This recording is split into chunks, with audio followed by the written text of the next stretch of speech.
Hello guys, I am advocate Dhanwani.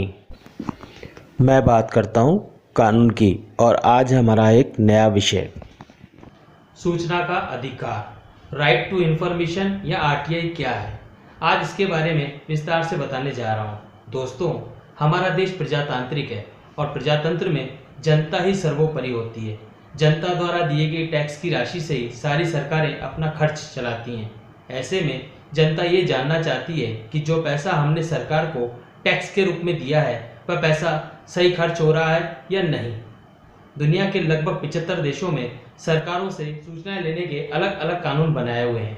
अरस्तु ने कहा था, all man by nature desire to know, यानी हर मनुष्य स्वभाव से जानने की इच्छा रखता है। हम भी कई बार जानना चाहते हैं कि सरकार ने फला योजना पर कितना पैसा खर्च किया है, हमारी गली की स्ट्रीट लाइट का ठेकेदार कौन है, पड़ोसी जो मकान बना रहा है उसने अपना नक्शा पास करवाया है या नहीं, हमारे घर या दुकान के सामने जा रही सड़क की मरम्मत कौन करवाएगा, हमारे विधायक या सांसद ने हमारे एरिया में कितना पैसा खर्च किया है। दोस्तों, ऐसी सभी प्रकार की सूचनाएं सूचना का अधिकार कानून के तहत ली जा सकती है। सूचना का अधिकार कानून 2005 से हमारे यहाँ लागू है। 2019 से जम्मू कश्मीर में भी लागू हो गया है। अब बात करेंगे सूचना कौन ले सकता है। भारत के सभी नागरिक इस कानून में सूचनाएं ले सकते हैं, लेकिन कोई संस्था, संगठन, कंपनी या विदेशी नागरिक इस कानून के तहत सूचना नहीं ले सकते। केवल व्यक्तिगत हैसियत में ही सूचना ली जा सकती है। अब बात करेंगे सूचना कौन देगा और कहां से ली जा सकती है। सरकार ने सभी विभागों में एक लोक सूचना अधिकारी या सहायक लोक सूचना अधिकारी नियुक्त कर रखा है। इसे पब्लिक इंफॉर्मेशन ऑफिसर भी कहते हैं। यही अधिकारी हमें सूचना उपलब्ध कराता है। इस अधिकारी के सामने एक आवेदन पेश करना होता है। अब बात करेंगे आवेदन किस तरीके से पेश होगा। आवेदन साधारण कागज पर प्रार्थना पत्र के रूप में या ऑनलाइन भी किया जा सकता है। आवेदन हिंदी, इंग्लिश या रीजनल भाषा में भी हो सकता है, लेकिन आवेदन में मांगी गई सूचना प्रश्न रूप में नहीं होनी चाहिए। सूचना की आवश्यकता क्यों है ये बताने की आवश्यकता भी नहीं है। आवेदक के बारे में भी पूरी जानकारी दिया जाना आवश्यक नहीं है। सूचना लेने से पहले संबंधित रिकॉर्ड का अवलोकन कर लेना चाहिए।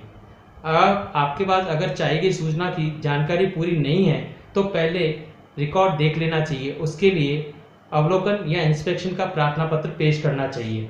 सूचना जिस प्रारूप या रूप में हो उसी रूप में मांगनी चाहिए, नहीं तो आपका प्रार्थना पत्र खारिज भी हो सकता है। दोस्तों, कुछ सूचनाएं दस्तावेजों के रूप में और कुछ सूचनाएं आंकड़ों के रूप में होती हैं। कुछ सूचनाएं ऑडियो वीडियो क्लिप के रूप में या कंप्यूटर के डिजिटल फॉर्म में हो सकती हैं। इसलिए जिस रूप में हो उसी रूप में सूचना मांगनी चाहिए, नहीं तो आपका प्रार्थना पत्र खारिज हो जाएगा।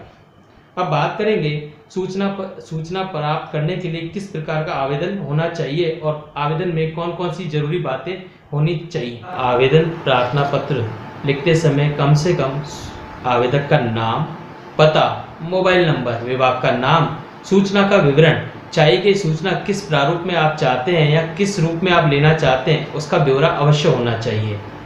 दोस्तों, आपकी सुविधा के लिए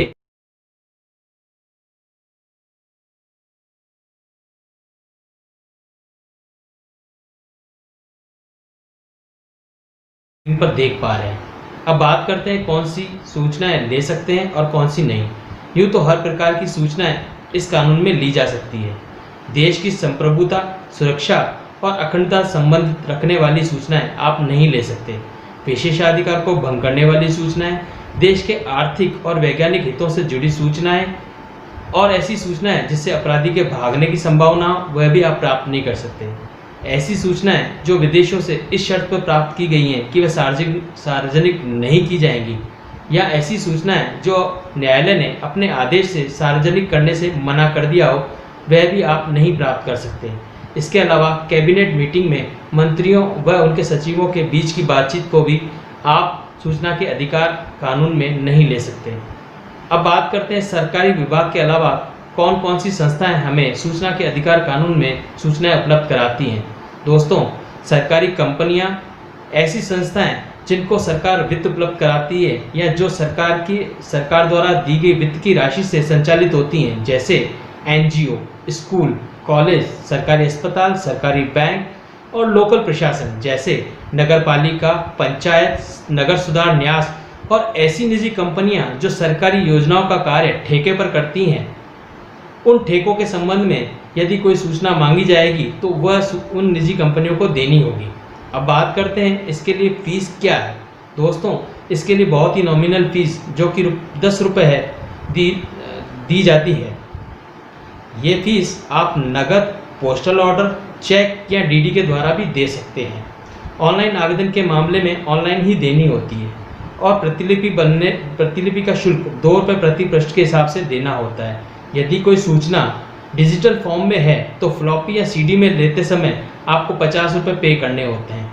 एक खास बात, बीपीएल वर्ग अर्थात आर्थिक रूप से कमज़ोर लोगों के लिए किसी प्रकार का कोई शुल्क नहीं देना होता है, केवल बीपीएल कार्ड पेश करना होता है। अब बात करते हैं ये सूचना कितने दिनों में देनी चाहिए। दोस्तों, प्रार्थना पत्र देने के 30 दिन के अंदर अंदर लोक सूचना अधिकारी को ये सूचनाएं आपको उपलब्ध करानी होती है। यदि आपने प्रार्थना पत्र अन्य विभाग से संबंध है और किसी अन्य विभाग में पेश कर दिया है तो 35 दिन में आपको सूचना देनी होगी। जिस विभाग में आपने प्रार्थना पत्र पेश किया है वह विभाग दूसरे विभाग में आपके प्रार्थना पत्र भेजने की जानकारी भी आपको अवश्य देगा। कुल मिलाकर के 35 दिन के अंदर आपको सूचना मिल जानी चाहिए। अब बात करते हैं अगर आपको सूचना नहीं मिलती तो आपको क्या करना चाहिए।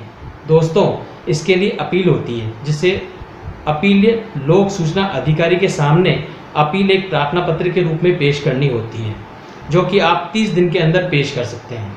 30 दिन में प्रार्थना पत्र पेश करने के अगले 30 दिन के अंदर अपील अधिकारी आपको सूचना उपलब्ध कराएगा।